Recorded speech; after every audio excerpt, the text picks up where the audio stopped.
So, good morning, everybody. We're going to talk about Parashat Pekudei. So, the last Parsha of Sefer Shemot talks about the counting of the Mishkan, the fact that Moshe Rabbeinu raised enough gold, silver, copper, wool, linen, different things that he needed to build the Mishkan. So, exactly they made it, and Torah goes into details to describe how much each thing was collected, how much gold, how much silver. So the Midrash asks the following question: what do we need to say exactly how much they raised? Without Moshe Rabbeinu pocketed some of the money, right? Why did Moshe have to explain how much he raised? Nobody did without Moshe Rabbeinu. So Midrash says that's true, but the problem is there were litzanei hador, people who did mockeries, clowns, people who could make the comedians. They made fun of Moshe Rabbeinu. They said, "Oh, you don't know how much gold was collected. Maybe Moshe is, pocketing some of the money, some of the gold, the silver. Maybe he's in his house. We don't know what's happening." So Moshe had to come and exactly report what I got and how much we used. Total transparency. Total transparency. So maybe the government of America or all over the world, you need to have that type of accounting. But when it comes to Moshe Rabbeinu, no one should doubt Moshe Rabbeinu. We go after what he says. How can we doubt such a gadol? And he had no pockets. And he had no pockets. In his, By the way, that's why Kohen Gadol and the Kohanim didn't have any pockets in their clothing. Not to doubt that maybe our pocket is something for Beit HaMikdash. Everybody knows that he's walking out clean, unless he has a piece of meat from the korban. He has to, but there was no pocket just for that reason. But Moshe Rabbeinu has to give a cheshbon. That's too much. Midrash says, you see from here the power of mockery, making jokes. You could put doubts in everyone's mind with jokes. No doubt Moshe Rabbeinu unless the mockers started mocking him. Moshe said, "No, I don't want to be, thief. I stole something. I'll give you exactly what I used." Oh, it's okay.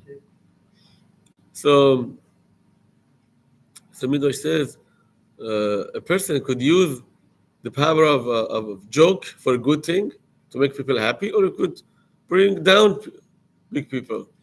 Right? Imagine America, everybody loves him, but people start making fun of him. All these shows, all these comedians, Trump or Biden, whoever. It's not that because people could bring anybody down with a joke. It's fun, people laugh, and people start believing it. Could have the Gadol Hador, the biggest Rav, anybody. Everybody looks up to him, say, "Wow, he's very Khakshoor, he's very important. We all, trust him." All of a sudden, someone comes with a nice joke about him. People laugh and they start, diminishing his stature. So maybe he's not so great, maybe that's so, important, maybe not so honest. This guy made fun of me. So the Litzan is in Hebrew is a clown. Those are mockers, comedians, people who can make jokes. They can really make us lose respect for important things. People starting mocking Moshe and say maybe he put some money in his pocket, maybe this, maybe that. This in a joking way. And people started believing him. That's why Moshe had to say what he said. That's why you had to give a cheshbon. Otherwise, nobody would doubt Moshe. He would put any money in his pocket. Nobody would even thought of it. But because people started making fun of him, he said, "Okay, I'm going to talk about it. I'm going to be transparent. I have to say it because people are going to start believing them, not me." Just shows the power of mockery. A person has to be careful. If you don't want to lose the values and respect for the values that we have, you have to know if somebody is making fun of our value, we should avoid him, we should get away from him. Gemara says there's only one thing can make fun of. That's Abu Zara. And Abu Zara, you could make fun. Idol worship or idols or worshippers of an idol, you can make fun of them because you want to put them down. You want to bring them. Anything else, you're not allowed to make fun. Right? So you have to be careful. Someone has a good sense of humor. Uh, he could use it in a good way. You know, the Gemara says in Ta'anit, it says that Eli Hanavi came to the market. I forgot the name of the person. He asked him, "Who goes to Olam Haba here?" He said, "Nobody." Then, these two people, these two brothers, they have a Olam Haba. They go to Olam Haba for sure. So the guy ran after the two and said, "What do you do?" I said, "What do you mean?" Said, "You go to Olam Haba." Eli Hanavi told me, "We are Batchanim, we're comedians. Whoever's upset, we make jokes, make him happy. So we want to give people hope." So they got Olam Haba. So it depends how you use it. You use it for good or if you use it for bad. If you use it for good, you get Olam Haba. Otherwise, you can ruin people's, the way they look at important things. So I want to share with you a very important Sifono here, and also some of the thoughts of Rabbi Zilberstein. Sifono says that the Torah says, "Ele Pekudei HaMishkan." These are the counting of the Mishkan. Mishkan HaEdut, the Mishkan that hosted the two tablets. Asher Pukat Al Moshe, that was appointed by Moshe Rabbeinu. The whole job was through Moshe Rabbeinu. Avodat Al-Leviim, all the Leviim worked under the supervision of Itamar ben Aaron HaKohen, Itamar son of Aaron HaKohen. Bezalel ben Uri ben Chur, Bezalel was the general contractor. So there are a few people involved here. Moshe Rabbeinu is the main guy. All the Leviim worked in the Mishkan under the supervision of Itamar. The one who actually built the Mishkan was not Itamar, was Bezalel. And with Bezalel was Aholiav. They knew how to carve, how to do carpenter, how to make fabric. These people did pretty much everything that Hashem wanted to do for the Mishkan. So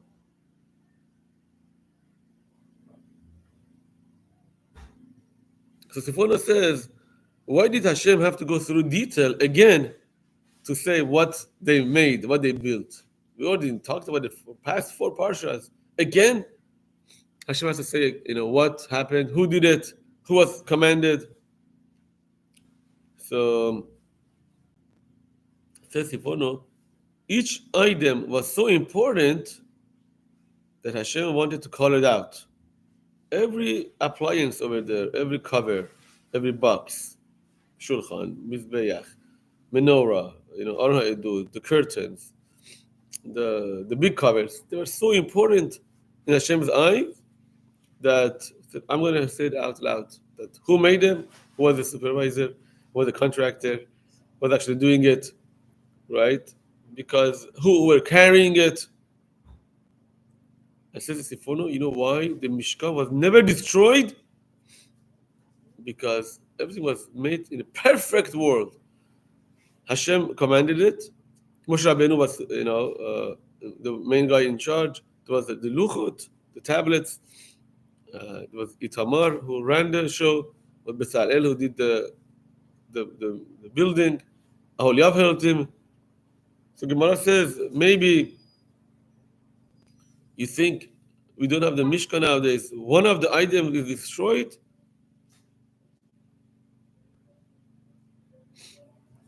So Gemara says in Yuma that Aseh Shittim Omdim, the wood of Shittim which are standing, they're standing forever. None of the items of Mishkan broke a piece. Look at all the panels, covers, large woolen curtains or fabrics. None of them got ruined. None of them got destroyed, right? And none of them, our enemies, took over. So whatever was in the Mishkan was there and still there somewhere. Huh? They're buried somewhere, but they're not destroyed. They're not ruined. They're not broken. and they are not in our enemies' hands. We have them somewhere. We don't know where they are, but for sure the same box is still there. The same curtain is still there. Whatever they made in the midbar in the desert, still after 3,000 years, Hashem blessed it to be there forever. So why? It says unlike with the first Beit Hamikdash, unlike the second Beit Hamikdash, they got ruined, they got destroyed, they went into captivity. Moshe's work, nothing happened to it. He says if you look at in Melachim, one of the Nevi Melachim, it counts what Nebuchadnezzar and Nebuchadnezzar took to captivity with them. None of these items are mentioned. They were already buried somewhere before they took over, before they, so this is why. It says, look at the first pasuk of the Parsha, tells you why. First of all, it says, Mishkan ha'edut. This is the counting of the Mishkan. Mishkan ha'edut. This is the Mishkan of the tablets. Because there were luchot there.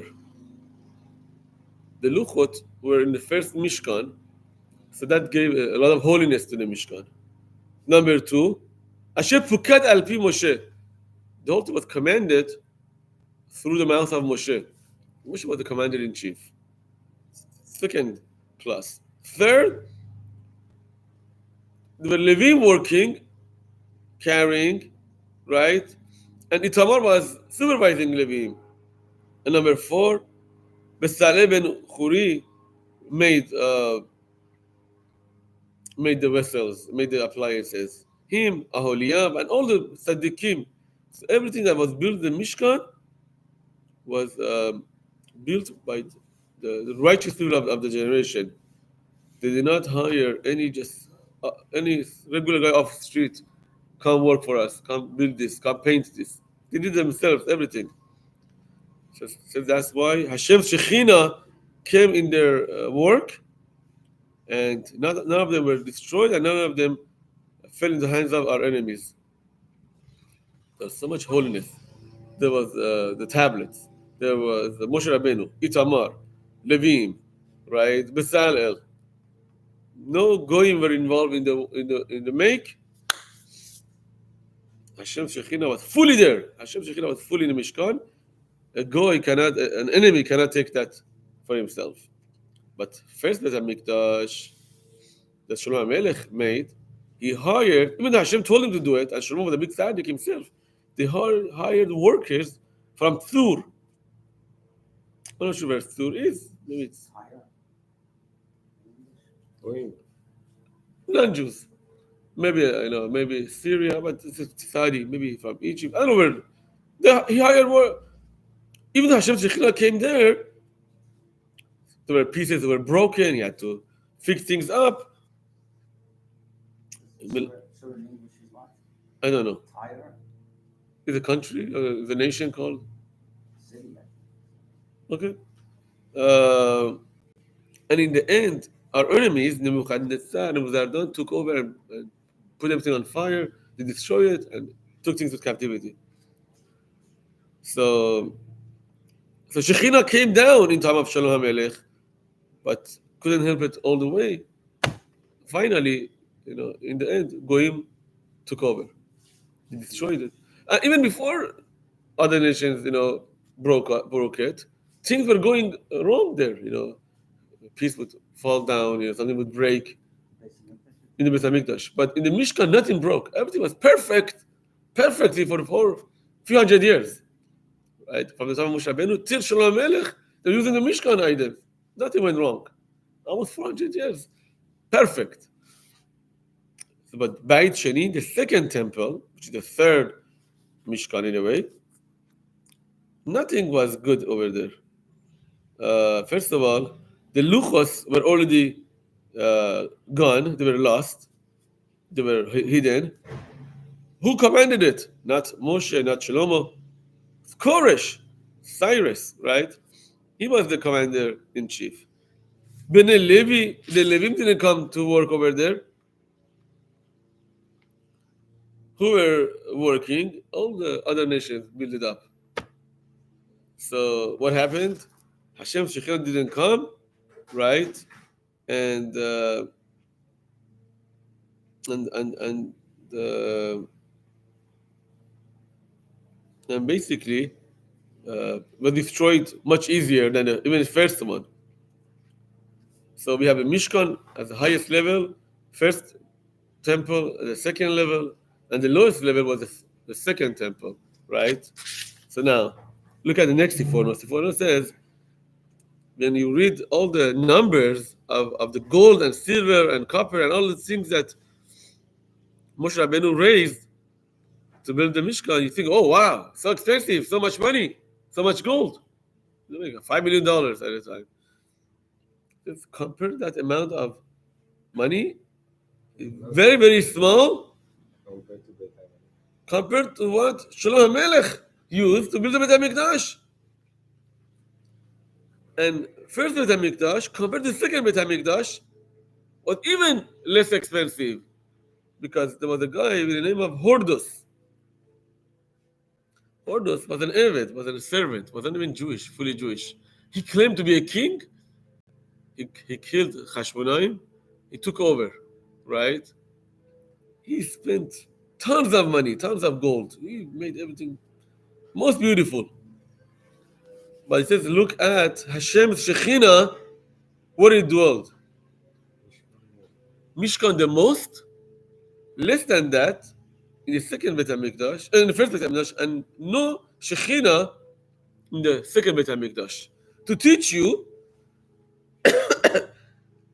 that raising and spending money and a bigger building, there's no reason Hashem's Shekhinah comes to Jews. Rather, Hashem wants people to fear Him and what they do for Him, for Shekhinah to come down. Hashem wants to see, she doesn't like to see a big building. Say, oh, I'm going to go down there. Hashem says, I want to see what people are doing in there. Are they doing my service? Are they doing good deeds? Are you respecting my place? I come. The first Mishkan was a very small building compared to the second Beit HaMikdash. It was very huge and very expensive building. But second Beit HaMikdash got nothing compared to the first. First we have a mitzvah to make our shul look nice. That's respect for the shul, right? For Hashem, for Beit HaMikdash. We have to make it clean. We have to make sure we have nice, chairs, nice. Everything has to look good. No question about it. But people think if I spend $5 million, I don't keep the halacha. Hashem is here. Beautiful building. Look at the furniture. Look at the hecha. Look at this. Look at that. $10, $15, $20 million. Hashem is for sure here, right? Hashem says, no, not necessarily so. In the second Beit HaMikdash, they didn't do anything, against God, chas v'shalom. But they didn't have the same holiness.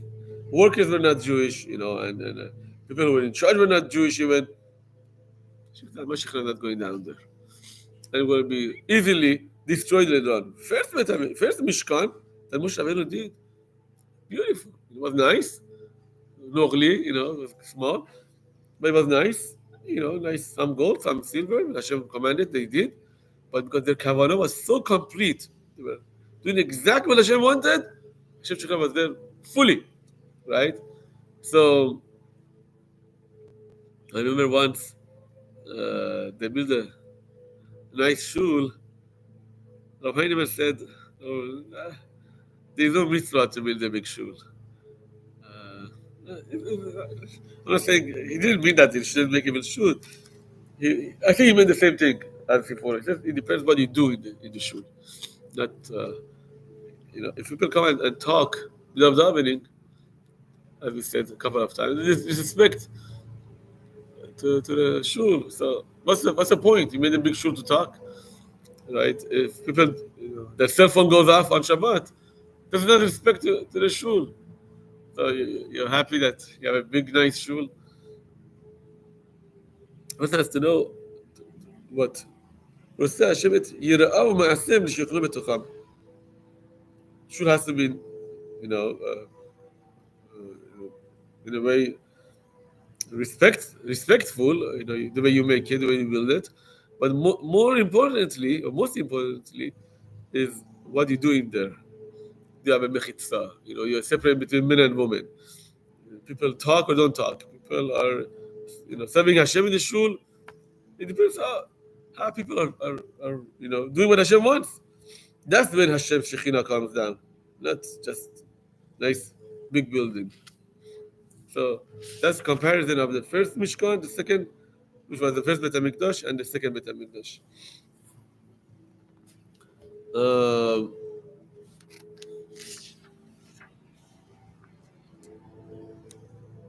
so it says here in the Parsha, in the end, when Moshe Rabbeinu put everything together, he poured the oil over the appliances and he made everything holy, basically. Chapter 40, Pasuk says, Uchvod Hashem malet HaMishkan. Moshe Rabbeinu even couldn't go in because Hashem Shekhinah was in there. Hashem Shekhinah has to go up for Moshe to be allowed to go in.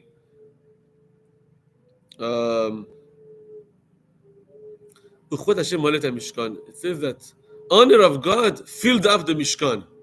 Uchvod Hashem malet HaMishkan. Uchvod Hashem, it is the last few pesukim of the Parsha. So Rabbi Zibison says that's a metaphor too, that a person should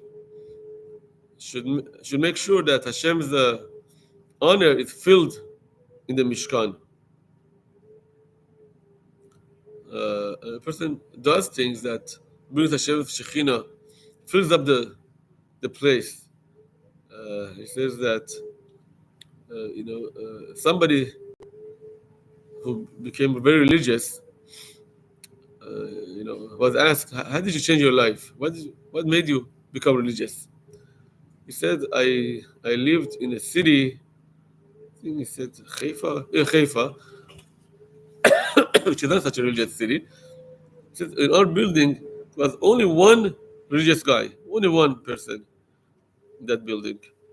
Every morning when we come back from the shul, I was going out to work. They say he prayed at 6:30, was back 7:30, 7:38. I was leaving the building to go to the shul. And he said, everybody in the building was leaving, coming. No one would say shalom to me, and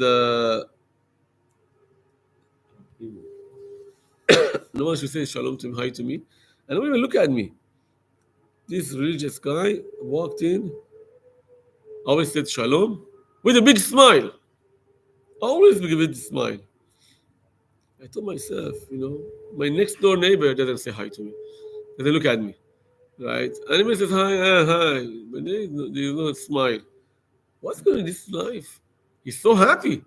What did he do? Every morning, every night I see him, he's saying shalom with a big smile. He says maybe he has some sort of wealth that I don't know about. He's ashirut. He's very wealthy. He's very rich. Lives what he does. Maybe I find out. Maybe I become that happy too. I try to dig in, and I found out that he's a religious guy. He has Hashem in his life. And he's very happy. So that made me change around, and now Baruch Hashem, I'm very different than what I was before. So he says, you see, one word of shalom with a smile can change someone's life. So how much did it cost the guy to say hi, to say shalom with a smile? Did he have to empty out his bank account to do that? And he changed his life, this guy's life, his wife, his children, grandchildren, for generations to come, all because of one shalom with a smile to somebody else. So that's how you fill up the building with honor of God. Right? Nobody cared about this guy, and nobody cared about anybody else. But this guy, Kavod Hashem Malet HaMishkan, he brought honor of God, just like Moshe Rabbeinu brought the highest level honor of God to the Mishkan. A person could bring to bring Hashem's honor. The way we walk, the way we work, the way we dress, we talk to our children, to our friends.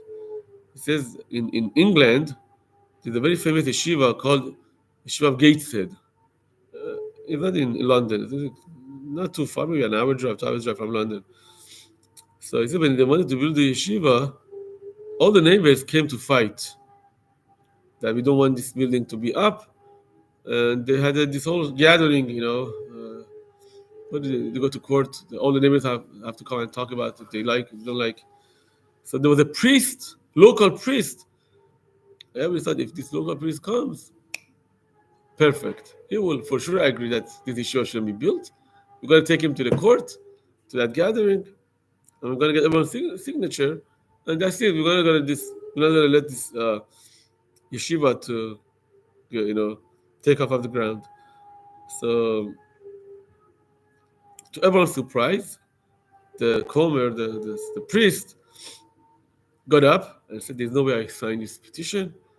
I'm also very upset at everybody else that is doing this." They said, "Why? What's you like this Jewish institution so much?" He said, "I want to tell you something. I wished that in our, colleges, in our gatherings, people will behave like this. Boys who go to the yeshiva. Imagine, I never seen somebody hitting another person. I never screaming. I never saw somebody screaming at another person. I never say, bad words. Nothing. They're so respectful to each other. Why should there be such a building for them? They're role models for us. We have to learn from this priest talking." So he says, "Can you believe such a Kiddush Hashem that this yeshiva is doing, the Bnei Yeshiva is doing, the boys of the yeshiva are doing? A priest comes to defend them that they should build a building for the yeshiva. I'm 100% okay with it." That's bringing honor of God to the world, basically. Kiddush Hashem, Chas v'Shalom.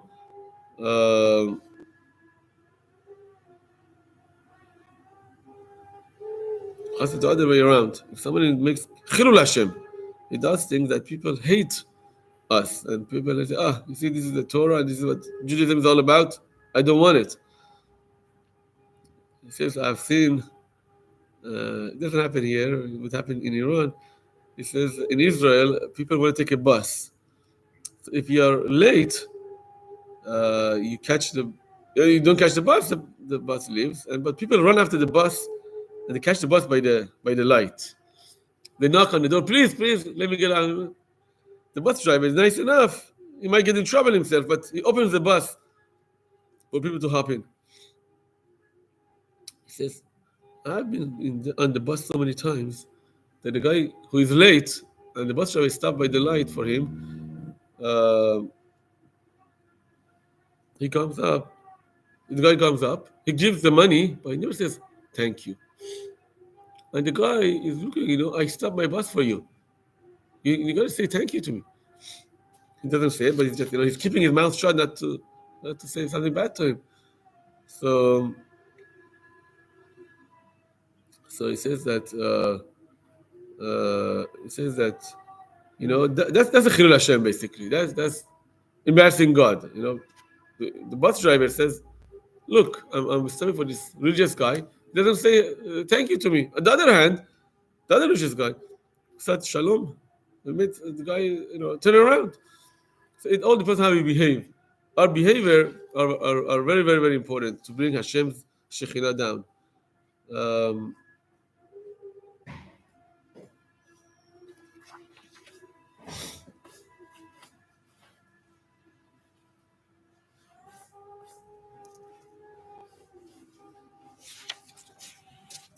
So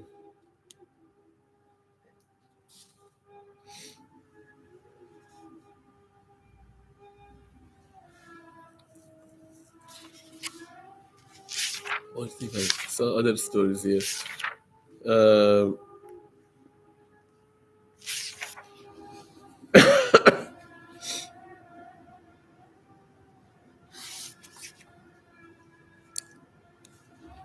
So he says here, this is a few stories about Shalom Bayit. It says that, uh, listen to the story. It says that he passed away. But when he wrote the book, Eliyahu, Rabbi Aryeh Lev Steinman was still alive, but he passed away. But I think 10, 15 years ago, 10 years ago, maybe. Rabbi Steinman? 3 years. 3, that's it.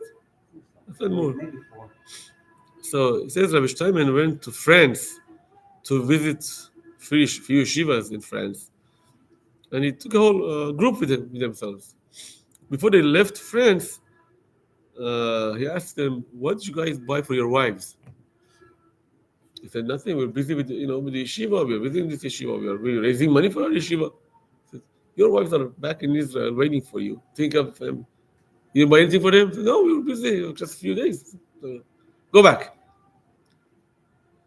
You have to buy a souvenir. Give something for your wife. You can't just go back empty-hand." So Rabbi Shimon told them that a Talmid Chacham, somebody who declared that I know Torah, the most honor you could bring is to your wife. You have to make him happy. Make her happy. Yes, thank you. You have to make your wife happy, right? And don't forget that she is the one who is working so hard for your house to operate. Your children, your gashmi, everything is under her supervision. When you are away, she can't wait for you to come back. She does everything alone, but she can't wait for you. And you come back, nothing. Oh, I was busy. I was, I probably she's not going to tell you anything. Anyways, but so, but it says, a person has to bring the honor of Hashem to the world.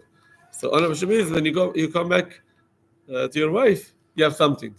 You can't say I was busy doing my own stuff. So Rabbi Shimon made everybody buy something for their wives. So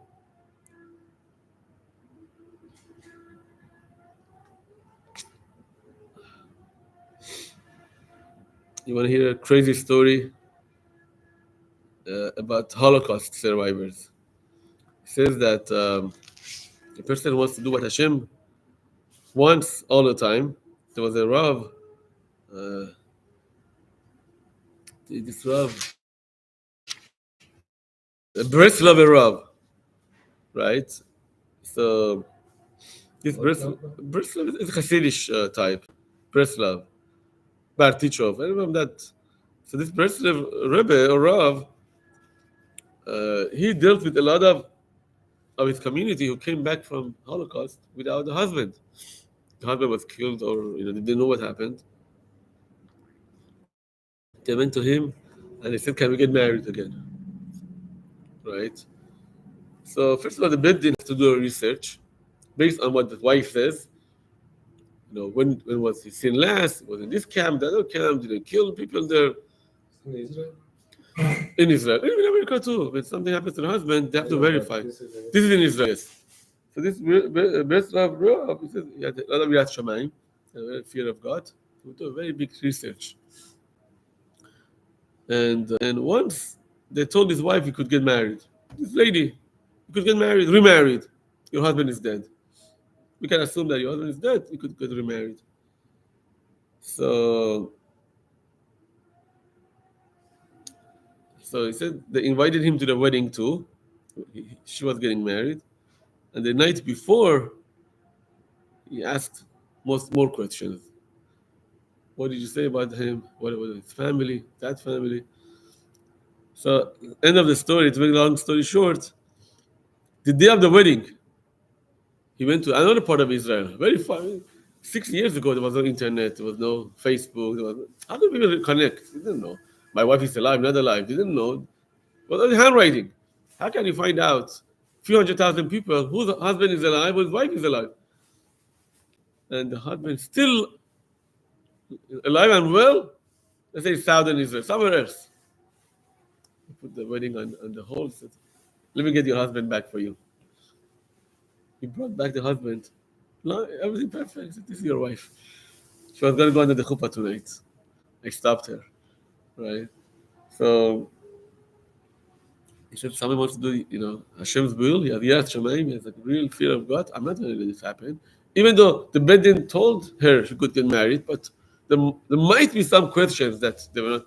There's another question is another story says the same Rav went to another wedding. He went to another wedding of this type of a lady, and they're very very empty. So where's the family? You make a wedding, yeah. People come. Very empty. He says, "Oh no, my family is busy. They're this and that. I just wanted to get married. My husband's brother was busy." He said, "Your husband had a brother?" She's like, "Oh yeah." He said, "So you never told me that your ex-husband, had a brother.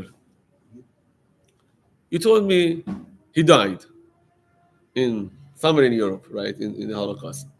But if he had a brother, then there's Yivum or Khalitza.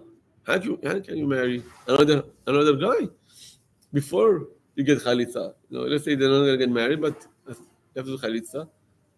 He canceled the wedding again. Say there's no wedding tonight.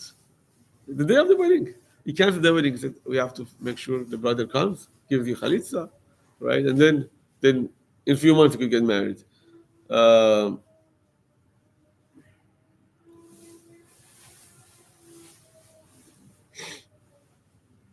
okay, last story of the day. It says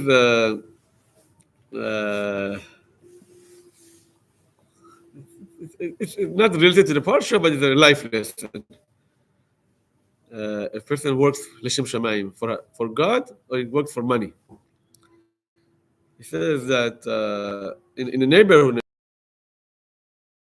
there's a snake. So they call this guy was to catch snakes, and whoever knows what I'm talking about, very expensive business. If somebody comes to your house to catch your snake in your house, it's gonna be a lot of money. So what do? They come and they put fire all over the building, all the holes, and snakes are afraid of fire. They see fire, they run. This way, he has a bag. As soon as the snake, gets out, he captures the snake, and that's it. Sends the bill. So they invited this guy to come. They hired him to come. So we have find the snake. They say in the yard. We don't know where the snake is. We're afraid to go back. And the lochet, the trapper, the one who was going to go trap the snake, brings fire, brings bags, everything. His truck sets up fire here and there. But in a couple of hours, no, the snake is not coming out. Late in the afternoon, he starts, screaming, I got it, look at this bag. That's a snake that I got. Money. How much? $1,000, whatever, a big amount. So people start saying, $1,000 for a snake? For catching snake? Too much. Says, what do you mean? I don't work for free. I was here the whole day. I told you there's a charge and $1,000, $5,000, whatever it is. So one of the ladies starts screaming, says, come on. You say you're going to come catch the snake. The snake that we saw was black. The one that you have in your bag is gray. That's not the same snake. This is your own snake. You brought it out from your truck. You put it in the yard. You caught it again, trapped it again. And say, you're lying to us. And that was real. He was lying. Right? He was lying to them. That was his own snake. He had the whole, shtick. He was lying. He was making up the whole thing. So now, but he says, I tell you something. I did everything I have to do to catch the snake. The snake is not there. He ran away, went somewhere else. It's not in your building, I can assure you. But if I tell you that, you'll never believe me. We'll never go back to your homes. You're all afraid. You're on the roof right now, right? But what I did, I made sure you have a, nachat ra'ah. You have a comfortable. You can go back to your homes. I charge you anyways. If I had told you I cannot, I spent 5, 7, 10 hours today, you have to pay me anyways. So I can sign that this snake is not here, it's not going to come back. It's on your building. It's gone. But you have to give me the money. So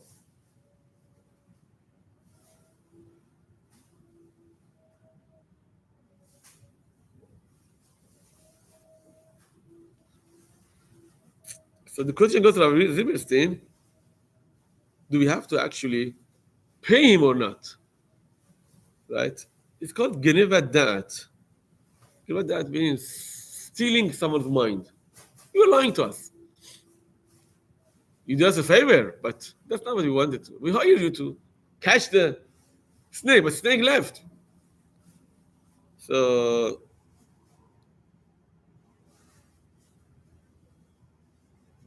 so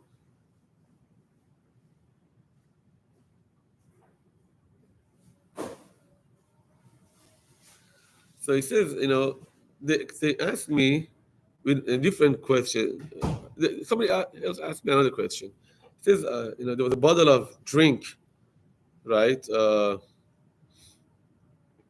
Say soda, Coke, and somebody found a cockroach in that bottle. Have you found cockroaches in the bottles? I found, not here, in Iran all the time. The Coke bottle was full of cockroaches. They didn't wash them, they reused the recycled glass bottles. I found many one time. Anyways, he said, I'm going to send this back to the company. I'm going to sue them to get 2 boxes of butter for free. 2 boxes of Coke, you have to give me for free. Because I found, so when he asked the Rav, can I do this? Can I sue the company for 2 boxes for free? The Rav told me, it depends what you want to do this for. You could sue them for 2 boxes. If you are doing for people, then it's fine. But if you're doing to make money and to get free stuff, you're not allowed to do it. So how do we know? It depends what you're going to do with the 2 boxes. If you take it for yourself, it was personal. You can. If you bought 1 bottle, you want to get 2 boxes, it's not fair. You want 1 bottle back. You cannot get the whole box, 2 boxes, 24 for free. If you're doing it, you want to give it to Anim, you want to the poor people, you want to give it to yeshiva. So you want to donate it, makes sense, you could do it. So it depends who are you worried for yourself or other people. If you're worried for other people, you could sue the company and tell them, was a bug in the bottle. I can't. You have to give me compensation. I have to give it to other people because other people are also gonna buy the same bottle from you, and I'm saving them the headache. But if you take it for yourself, you're not allowed to charge 2 boxes. That's too much. So he said, I told the guy with the snake the same thing. If the guy did it only for the building to take care of them, he was right. But he was not doing it for the building. He was doing it for make money, right? So he knew if he doesn't make whole shtick, bring his own snake out, put it on the garden and take it back, no one's gonna pay him. No one is gonna, he doesn't know how to catch a snake. No one would believe him. So what does he do? He has to bring it with him, the snake, and put it, release him on the floor and catch him back. All these things is to make himself look good. It's all personal, right? So you can't. If you're stealing basically people's minds.